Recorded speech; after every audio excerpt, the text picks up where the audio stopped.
중국 전 행정부처가 AI를 도입해서 새롭게 모두 그런 분야들을 이제 하라고 밀고 있는 거거든요. 지금 중국의 인프라에는 지금 미국의 기술을 쓰는 이제 이런 시스템은 거의 다 축출이 됐습니다.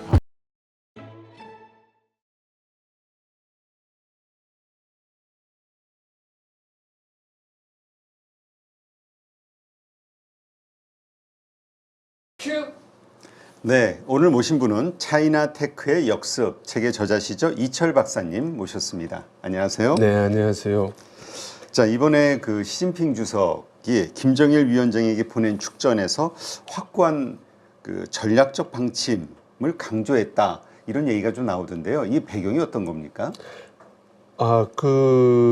뭐 모든 분들이 다 그렇게 생각하시겠지만 이번 전승절을 계기로 해서 네. 이제 중국이 대놓고 북한과 이제 협력을 강화한다는 것이죠. 네. 확고한 의지를 표명한 것이니까요.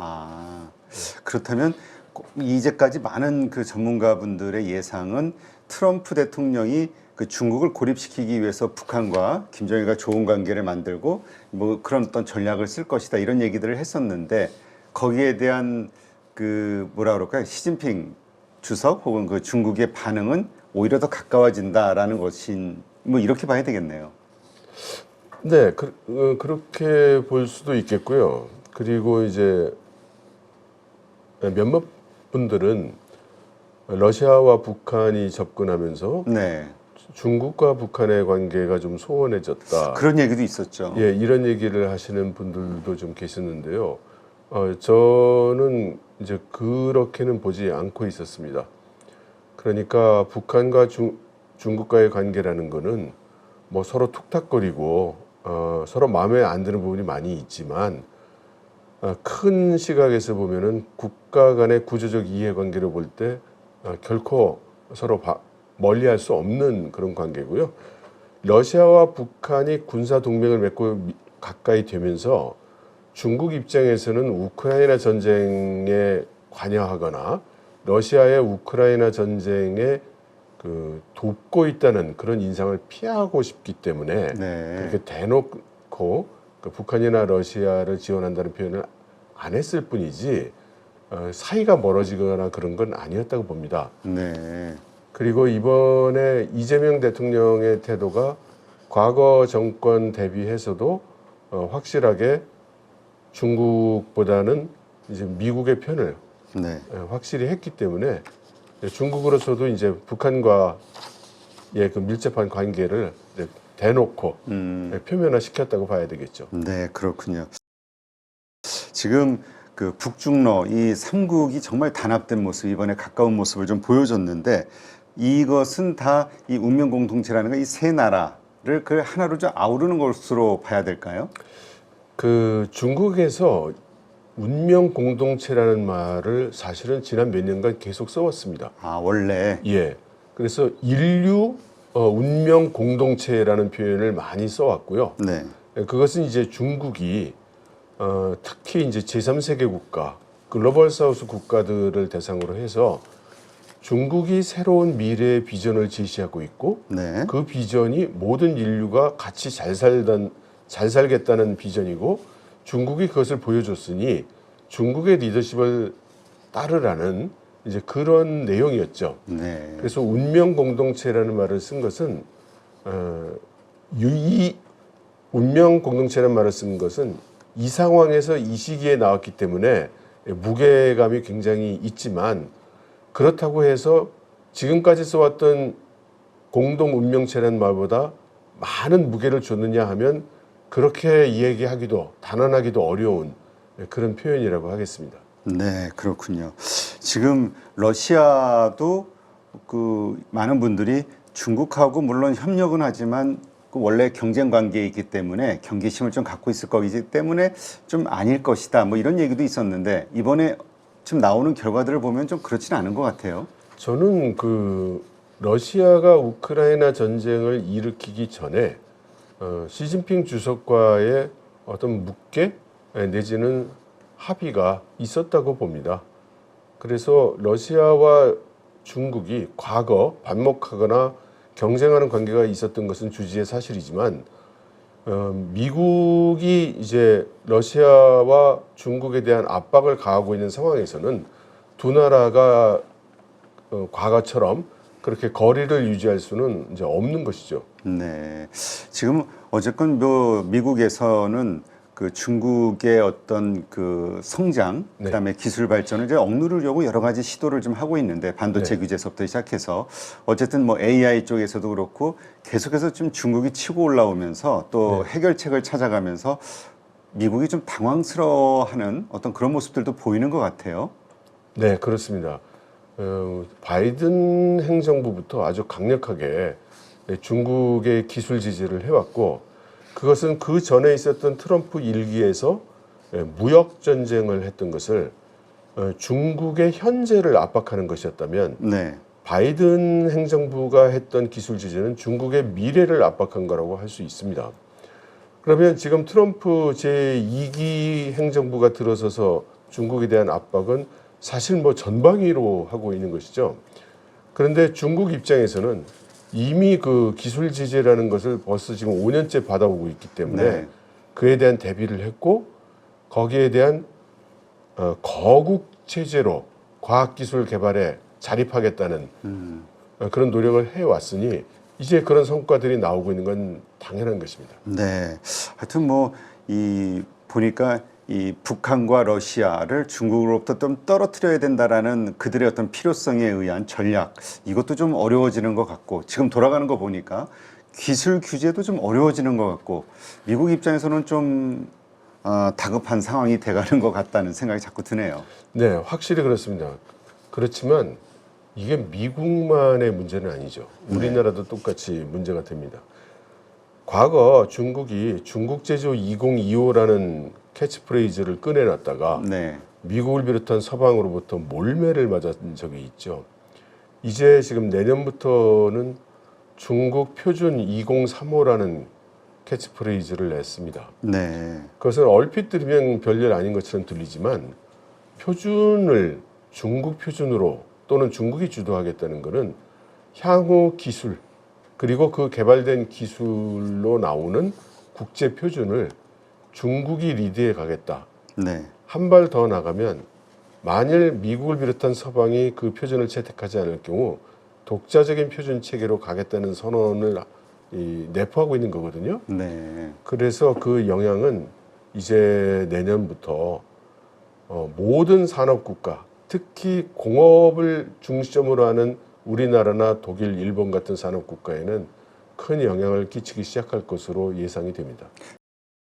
그러니까 우리에게 악재로 될 수가 있다, 이렇게 봐야 되는 거죠. 그 중국의 경쟁력이 그 강해지니까. 네.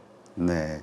근데 그런 측면에서 봤을 때 이 AI와 관련해서 이제 미국의 AI가 다시 세계를 주도하고 기술을 주도하면서 다시 한번 격차를 벌렸다라는 평가가 나왔는데, 지금 뭐 딥시크부터 시작해가지고 네. 최근에 알리바바, 그다음에 네. 화웨이의 어떤 이런 칩들, 이런 네. 것들을 통해서 깜짝 놀라는 네. 이런 일들이 자꾸 벌어지고 있거든요. 네. AI와 관련해서 지금 차이나 중국의 현재 상황 어떻게 봐야 됩니까? 지금 AI는 이미 그 지난 그 중국 새로운 정부, 네. 그러니까 리창 총리 체계에 들어섰을 때 이미 전 세계 앞에서 선포를 했습니다. AI 플러스를 전면적으로 추진하겠다고요. 근데 그에 비해서 각국의 그 대응은 대단히 뭐랄까요? 제 시각에서 보면 그렇게 심각하게 받아들이지 않은 것 같은 인상이 있었습니다. 네. 그리고 내년부터 시작되는 15차 계획에서는 아주 전면적으로, 그러니까 모든 국가 과제에 가장 최우선하는 우선순위로 이제 추진이 된다고 선언을 했습니다. 네. 그러니까 지금 뭐 우리나라에서도 뭐 소버린 AI를 하겠다 이런 얘기를 하고 있지만, 그야말로 그 일부 영역에 일부 노력하는 것에 지나지 않습니다. 지금 중국이 국가 전략으로 삼아서 대규모로 네. 전력을 다해서 지금 개발을 하고 추진을 하겠다는 거니까요. 우리가 중국에서 AI를 해서 이제 미국을 따라잡기 시작하나 봐. 중국에서도 자체 칩을 만든데 이렇게 한가한 이야기를 하고 있다가는 이제 큰 코를 다칠 거라고 봅니다. 그러니까 오히려 미국과 아주 치열한 선두 다툼을 벌일 정도로 중국이 투자를 해나가고 목표를 잡고 있다. 네, 상당히 경계심을 가져야 되는 거군요. 네 그렇습니다. 네. 근데 어떻습니까? 이거와 관련해서는 이제 결국 우리가 계속해서 잡고 있었던 것이 이 엔비디아의 이런 칩들 네. 이런 거로 이제 생각을 했는데 네. 이것을 이제 최근에 알리바바가 뭐 개발했다 하면서 나왔다고 하면서 이제 이게 상당히 충격을 준 거잖아요. 네, 근데 믿어도 되나 이런 시각들도 있거든요. 이제 믿어도 되나 안 되나의 그런 문제가 아닙니다. 그러니까 지금 엔비디아가 또 엄청나지만 엔비디아가 AI의 모든 것을 결정하는 것도 아니거든요. 네. 그러면 지금 중국의 상황은 어떤 거냐면 기술 수준을 본다면 미국보다 떨어집니다. 네. 그런데 미국과는 달리 중국은 중앙 집권적이고 국가 산업주의 체계이고 미국보다 공업 생산력이 몇 배가 거의 3배 정도 되는데 이걸 모두 기울여서 AI에 지금 올인을 한다는 거거든요. 네. 그래서 지금 AI를 어디에 적용할 것이냐. 사실 우리가 엔비디아 얘기 많이 하지만 네. 엔비디아가 GPU를 만들면 그걸 쓸 사람이 있으니까 엔비디아 GPU가 팔리는 거 아닙니까? 그렇죠. 그럼 그 GPU를 사고 있는 사람들은 뭐 예를 들어서 챗 GPT 같은 오픈 AI라든가 그런 서비스 기업들이 지금 하고 있습니다. 그렇죠. 그러니까 중국은 지금 그러한 서비스 기업을 대규모로 지금 창업을 해서 이미 만들고 있고 네. 이미 AI 관련 기업 창업이 작년에 10,000개를 넘었습니다. 네. 그리고 그걸 적용하는 소위 그 임베디드 AI 그것을 방침으로 지금 밀고 있고 로봇을 거기에 따라서 키우고 있고 드론을 키우고 있고 중국 전 행정부처가 AI를 도입해서 무엇인지는 모르겠지만 새롭게 그러니까 미국이 아직 손 안 댄 분야도 모두 그런 분야들을 이제 하라고 밀고 있는 거거든요. 네. 그러면 그걸 하기 위해서 필요한 솔루션 부분을 지금 딥시크 같은 회사가 따라잡고 있는 거고 네. 그걸 하기 위한 하드웨어 부분을 지금 알리바바 같은 회사에서 좀 따라잡고 있는 겁니다. 그러면 지금 그 사람들 기술이 중국의 기술이 미국보다 좋으냐? 아닙니다. 아니에요. 네. 그러면 실제로 그 서비스와 전체 사회에 끼치는 영향을 생각할 때 그럼 미국보다 떨어지겠느냐? 그건 중국 쪽이 더 강할 겁니다. 그것이 이제 실제로 하나둘씩 구현되기 시작하는 시점은 앞으로도 조금 몇 년 있어야 될 텐데 그런데 그게 나오는 시점에서는 이미 쌀이 밥이 된 거죠. 이미 우리가 지금서부터 좀 강한 경계심을 갖고 우리가 대책을 세우지 않는다면 몇 년 지나지 않아서 바로 우리는 당할 수밖에 없다. 경쟁에 아주 뒤처질 수밖에 없다. 이렇게 봐야 되는 거군요. 경쟁에는 이미 뒤처졌다고 봐야 되는 이미 거고요. 뒤처졌죠. 예, 제가 그래서 이번에 책을 쓰신 쓰면서, 게 예, 차이나테크의 역습. 네, 이걸 쓰고 나서 어떤 한 채널에서 저한테 이런 질문을 하더라고요. 중국의 그 기술 발전이 이제 놀랍게 많이 됐다고 말씀을 하시는데 어떤 분야를 중국이 우리를 앞질렀습니까? 이렇게 질문을 하더라고요. 네. 그래서 제가 대답을 모든 분야에서 앞질렀다. 아니 농담하거나 과장하는 게 아니고요. 네. 현실이 지금 우리가 모든 분야에서 뒤처졌어요. 네. 그런데 저는 좀 답답한 것이 우리 한국 사회에서는 대부분의 사람들이 그럴 리가 있나라는 생각들을 하고 계신 것으로 그렇죠. 중국은 느껴집니다. 아직도 저가, 저품질의 제품을 대량 생산하는 제조국가 정도로 보는 분들도 있기는 해요. 네네. 그래서 대단히 위험하다. 네. 이미 우리를 앞서 있고 지금 과학기술 전 분야에 1등이 미국인 분야에서는 2등이 중국이고 네.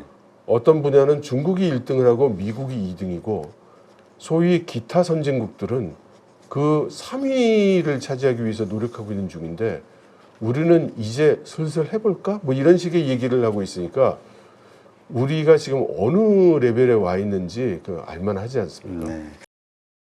그렇다면 우리 이번에 이제 진행하는 AI 소버린, 예. 이 소버린 AI 이와 관련해서 정말 아주 그냥 파격적으로 강하게 추진을 해야만 된다라고 보시는 건가요?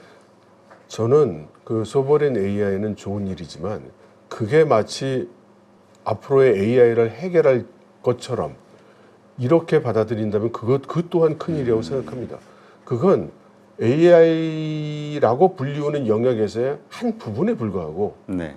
AI가 영향을 끼칠 것은 전 사회 전 기술 분야에 끼칠 거기 때문에 이것을 다 생각을 해야 되는데 지금 어떤 의미로는 지금 내세울 정책이 마땅치 않으니까 네. 미래 산업으로 우리가 제시할 비전이 마땅치 않으니까 지금 소버린 AI가 그것을 모든 것을 대변하는 솔루션처럼 해결책처럼 그렇게 지금 언급되는 건 아닌가 해서 좀 걱정스러운 눈으로 바라보고 있습니다. 네, 그렇군요.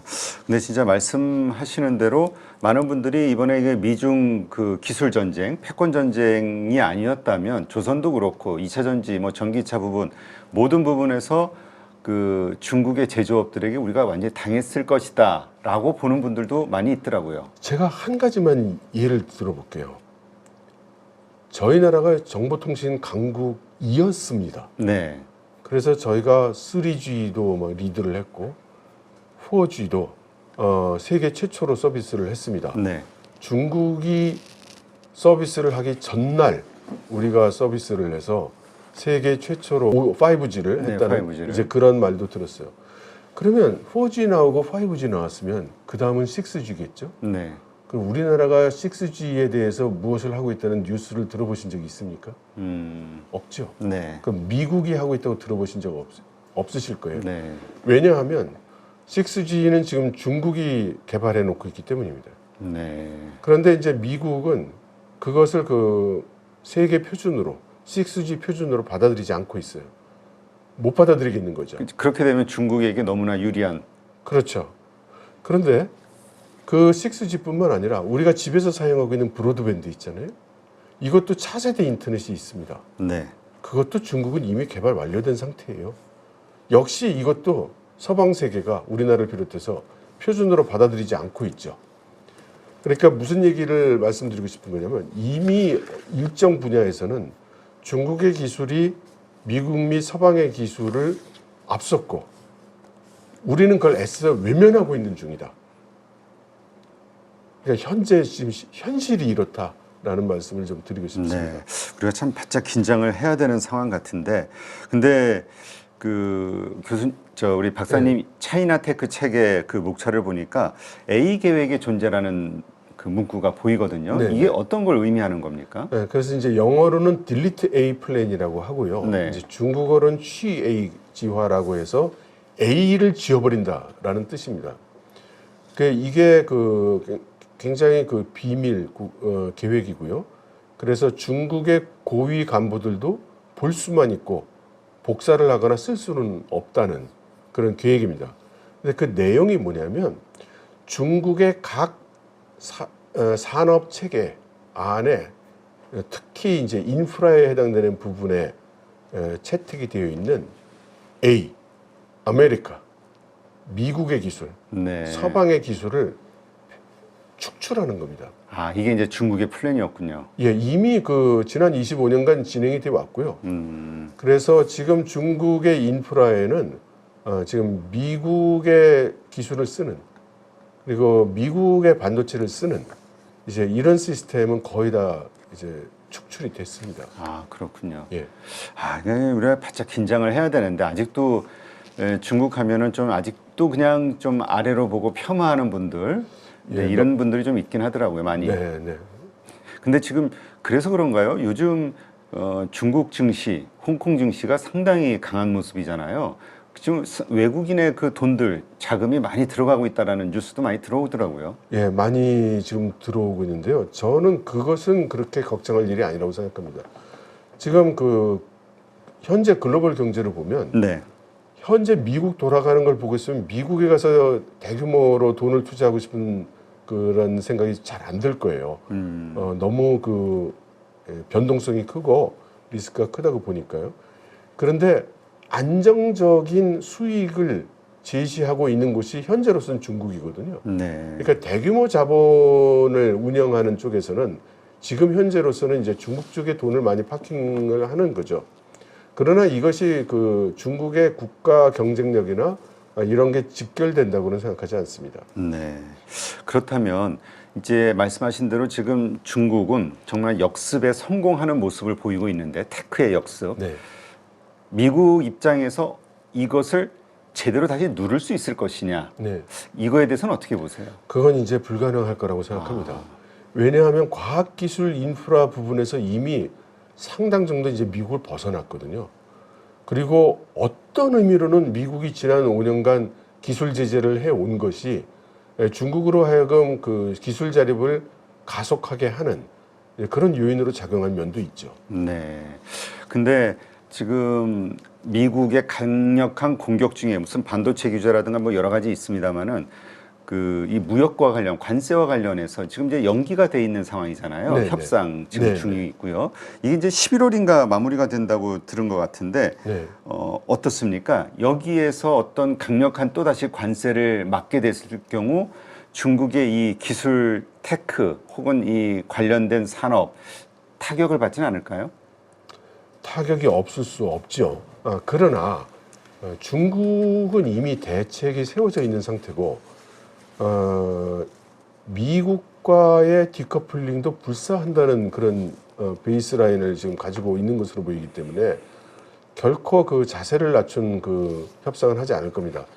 그런데 트럼프 입장에서는 지금까지 해온 관세 전쟁이랄까 전 세계를 상대로 해서 고관세를 휘둘러 왔는데 중국과의 관세가 마무리되지 않는다면 사실 여태까지 해온 관세가 의미를 거의 상실하게 되죠. 그렇죠. 사실 가장 큰 목표는 중국이었는데. 그렇죠.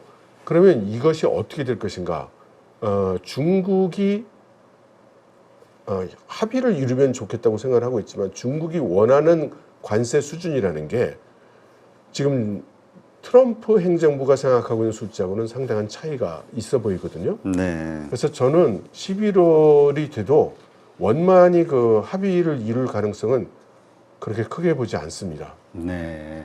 그러면 그때 가서 다시 그러한 것들이 뭐 중국이나 미국도 그렇습니다만 세계 경제에 또 어떤 충격을 줄 수도 있겠네요. 합의가 되지 않는다라는.